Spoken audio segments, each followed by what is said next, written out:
The rumor mill rarely sleeps in boxing, but every so often a story breaks that grabs the entire sport by the collar.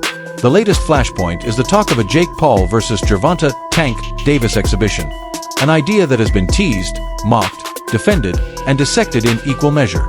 It's not just another influencer crossover headline. It's a fight proposal that has seasoned analysts, promoters, former champions, and fans arguing about the boundaries of entertainment, the meaning of competition, and the responsibilities that come with matchmaking in a dangerous sport. At the heart of the controversy is one thing everyone can understand without a rulebook: size. Gervonta Davis is a generational lightweight and super featherweight puncher who has campaigned around 130 to 135 pounds. Jake Paul is a cruiserweight-sized athlete who tips the scales near 200 pounds on fight night. Depending on the numbers you choose, the gap runs from roughly 65 pounds to almost 100. That's not a minor difference. In boxing, where weight classes were invented to protect fighters, those figures light up every safety warning on the dashboard. And yet, here we are. The story caught fire because this is the era of crossover events and streaming spectacles. Paul's team has floated big names before, and he has a track record of getting unlikely fights to the finish line. The mere possibility of Davis, fast, explosive, and supremely skilled, climbing through the ropes opposite Paul's larger frame has been enough to set the sport ablaze with debate. The filmed evidence that fueled it all wasn't subtle. Recent training clips of Davis show him hitting with blistering speed, clean mechanics, and the kind of explosive power that changes fights in a heartbeat. He looks sharp, mobile, and dangerous. That's why a number of professionals are warning that this isn't just another circus attraction. If Jake Paul underestimates Davis because of the height and weight difference, they argue he could be badly hurt.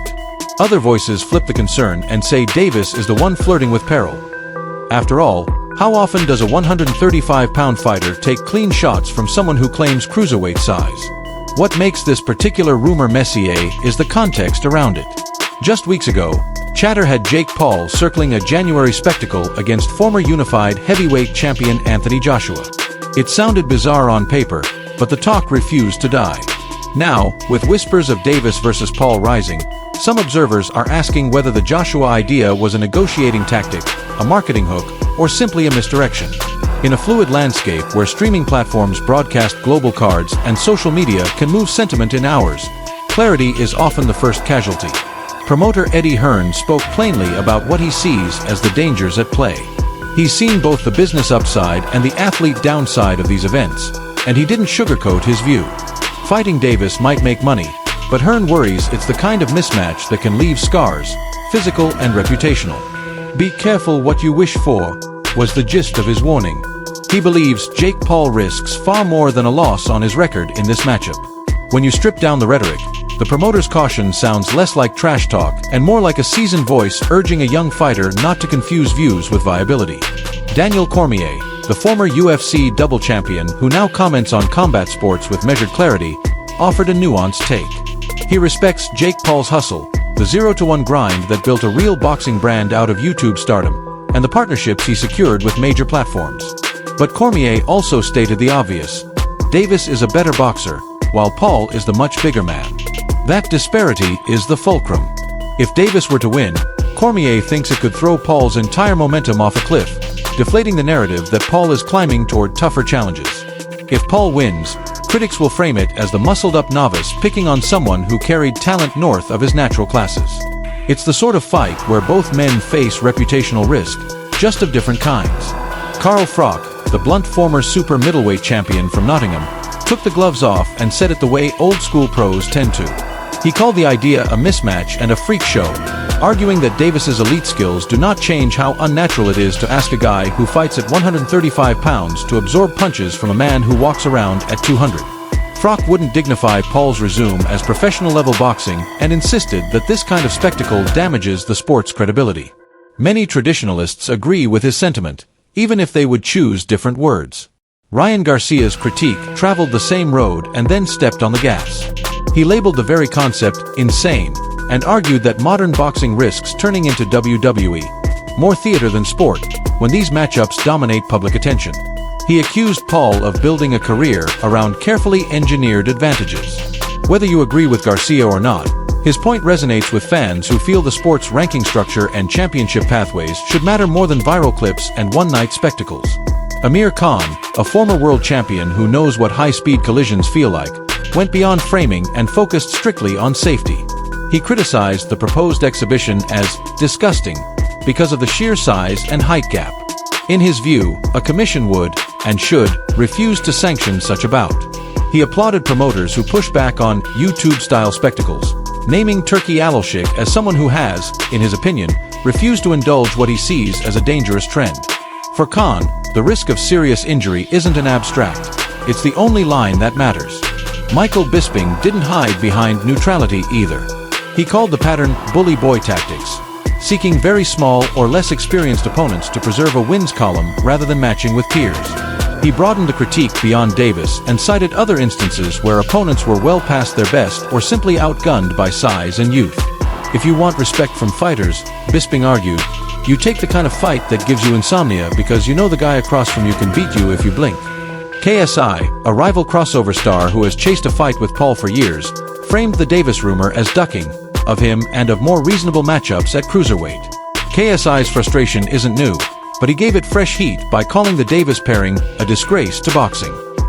If nothing else, the comment underscores how fractured the influencer boxing niche has become, split between those who want spectacle at any cost and those who crave legitimacy through harder, fairer fights. Then there's Dave Allen, the British heavyweight known as the White Rhino. He called the event a farce and a waste of Davis's prime years. In Allen's view, exhibitions should be for retirees. If Davis has unfinished business, like a rematch with a recent rival at 130 or 135, that's where his focus should be. And if Paul wants to prove he's a high-level professional, he should test himself against ranked cruiserweights instead of staging showcases that live outside the rankings. It was a purist's take, and it represented a wider sentiment among fighters who worked their way up the traditional ladder. Some of the loudest punches in this debate haven't come from the ring. They've come from social channels and podcasts where fans and pundits argue about the soul of the sport. A handful of voices declared, boxing is dead, beaten down by celebrity-driven lineups and mismatch-heavy main events. Others pushed back, noting that these spectacles bring millions of new eyes to platforms, boost fighter purses, and sometimes serve as gateways to the hardcore product. Both claims can be true at once, and that tension is where boxing lives right now. Let's talk rules and sanctioning, because they matter. If this exhibition happens, it will likely be fought under modified conditions. A catchweight somewhere in the middle, oversized gloves, and perhaps other safety concessions. Some jurisdictions cap the permissible weight difference between opponents. Others delegate to physicians and commissions on a case-by-case basis. In a non-sanctioned exhibition, the rules are more flexible, sometimes too flexible. The key questions will be, what's the contracted weight? How big are the gloves? Is headgear considered? Are there rehydration limits? Who's the referee and what instructions does he give on power punching? Without those answers, any discussion of safety is incomplete. There's also the money. Streaming platforms love big names and clear narratives. Netflix has already danced this dance with Jake Paul and understands the global reach on the other side of the buy button. These events deliver what broadcasters want: attention, subscriptions, and social media saturation. That doesn't make them noble. It does make them viable. And viability is a powerful engine. None of this means the skeptics are wrong. A sport's credibility depends on the competitive structure that separates champions from contenders, prospects from pretenders. When the calendar becomes cluttered with fights that don't count toward rankings, don't answer sporting questions, and exist mainly to juice viewership, the public starts to drift. Regulators can only set rules. They cannot define taste. That job belongs to promoters, matchmakers, broadcasters, and fans who buy, or don't buy, what's being sold. To understand how we got to this point, you have to look at the paths that brought each man here. Jake Paul started as a disruptor. He was the outsider who declared he would become a professional boxer, then proved it wasn't a joke by winning fights and building nights big enough to pull in mainstream media. He fought former MMA champions, pro boxers at the prospect level, and even scheduled a November exhibition with Mike Tyson that had to be moved. He's the central figure in a new category: influencer boxing. He's also someone who has flirted with professional legitimacy by fighting real pros, even if not yet elite ones. Gervonta Davis is a different story entirely. He's a lifelong boxer who rose from Baltimore gyms to become a pay-per-view headliner. He gained his reputation the hard way, through defense-breaking power, timing that punishes mistakes, and a knack for closing the show with violent efficiency.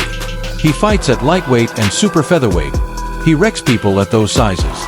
His fans want undisputed title runs, unification bouts, and clear pecking orders among rivals. When they hear rumors that Tank might fight a social media star who dwarfs him by several divisions, they don't see opportunity. They see detours. Some went even further and called it the greatest duck in boxing history, arguing that Paul is a payday that takes precedence over peer-level tests. Right or wrong, that's how a chunk of the market feels. Is there a defensible argument for making this fight? Only if you see boxing as a tent big enough to cover both World Championship Series and crossover attractions. The pro-Paul argument goes like this. He has improved, he trains year-round, and he takes real punches from real professionals. He's earned the right to pursue big events, even weird ones. The pro-Davis argument in favor might be simpler. Huge money, huge audience, and no longer needing to prove anything at 135 when a one-night spectacle can provide generational wealth. That defense won't persuade purists, but it isn't dishonest either. Prize fighters fight for prizes. There's also a historical note worth remembering. Boxing has always accommodated exhibitions, from the days when champions toured with vaudeville theaters to more recent showpieces that kept legends in the public eye without putting belts on the line. What's changed is the scale, and the ability of social media to amplify every handshake into a headline. In the past, an exhibition might have been a quiet detour. Today, it's a global must-watch event with the stakes, narratives, and scrutiny of a title fight, even if the rules say otherwise. So what happens if the bell rings? Let's be honest, most of the tactical talk is overshadowed by the weight debate. But there are real questions. Can Davis, at a size disadvantage, close distance and hurt a man who's used to taking shots from bigger opponents? Can Paul apply his reach and mass without overcommitting and getting tagged by speed and precision he's never experienced? In exhibitions, power is often an implicit question. How much are both sides actually throwing? Are they there to win a viral clip or to outscore the other man?